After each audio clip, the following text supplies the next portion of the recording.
boring lands hater.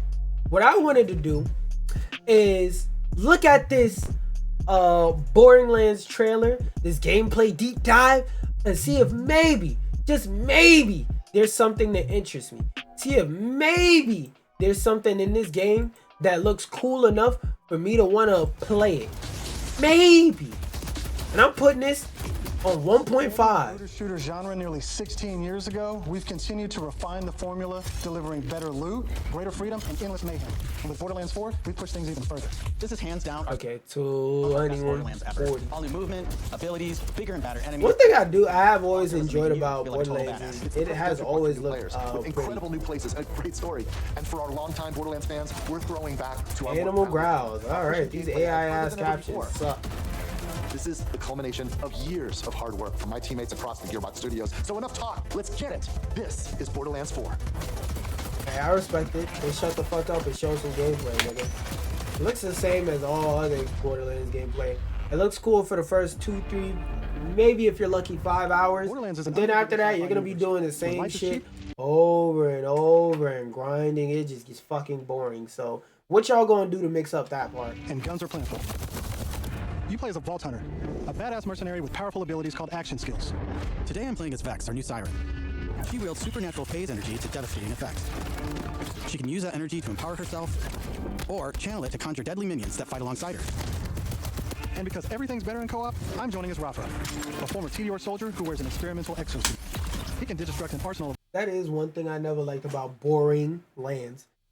If you don't play the game with a partner, the game feels pseudo-difficult. Weapons, like the razor-sharp arc knives. These are 2 of our 4 new Vault Hunters that you can play at launch. Borderlands 4 takes place on Kairos, an all-new planet steeped in conflict. For thousands of years, the Timekeeper kept the planet hidden, controlling its inhabitants with bolts, cybernetic implants fused to their spines. Controlling the inhabitants with holes? Brutally crushed by his army of synthetic soldiers known as the Order. That is until 6 years ago when Elvis showed up. This rogue moon was teleported away from Pandora at the end of Borderlands 3 by the legendary Vault Hunter Lilith. I don't give a fuck when about it reappeared spoilers. across the galaxy, it crashed into the protective veil around Kairos. The results were devastating. A planet-wide cataclysmic event that disrupted the Timekeeper's perfect order. Now people all across Kairos have started rising up, some even ripping out their bolts, and chunks of their brain along with it. That's the situation our Vault Hunters have crash-landed into. A planet ready to explode, and you're the spark. As you explore, you'll meet a cast of incredible characters. Fan favorites return, like Zane and Moxie. You'll also meet new friends like Rush.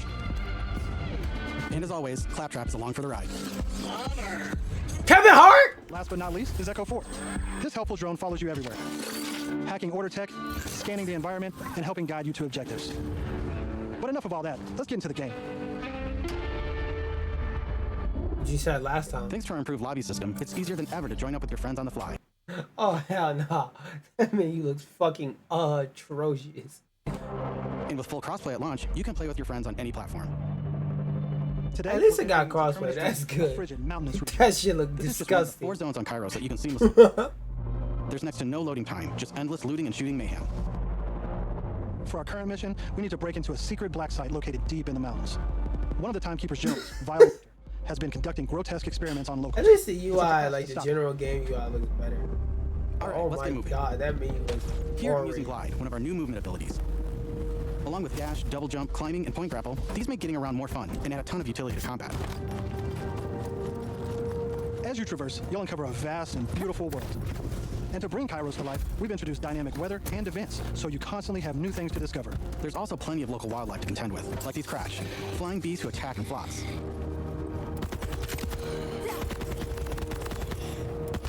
Here we've come across a silo, one of several new activities in Borderlands 4. You'll naturally discover short gameplay experiences like this all across Kairos. There's no need to pick up a mission first. These are auto-granted and tracked on your HUD. Silos house old, decommissioned order tech that you can hijack for the Crimson Resistance. With the help of Echo 4, we'll hack into their network and release the communications balloon. Not saying anything interesting so far. The best thing about this game has always been its graphics. Now that we're in charge, we can fast travel to the silo. And as a bonus, it's revealed the approximate location of a vault key fragment. We can collect these fragments to unlock a hidden vault, a high-level dungeon with challenging combat and serious loot. Let's get after it.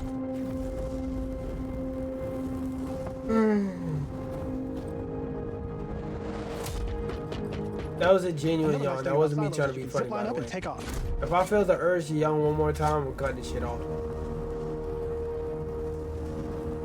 And if that's not fast enough for you, you can always pull out your personal vehicle, Digirun. Just hop on, hit boost, and get rolling. You can customize the body, paint job, and even how it handles. And because this is Borderlands, you best believe it has guns. As you traverse, you'll encounter a host of dynamic events. From border patrols to world bosses, there's always something to shoot and loot. About 5 minutes in, I haven't seen anything that's entertaining at all, and I'm not being funny. I'm actively getting sleepy watching this shit, so that's what we're gonna do. We're gonna cut it the fuck off. If you are watching the Twitch stream, just reload your tab, and I'm going back into talking about my articles, because that I tried to stick it through, but I couldn't. That was so fucking boring. But yeah, just reload your tabs.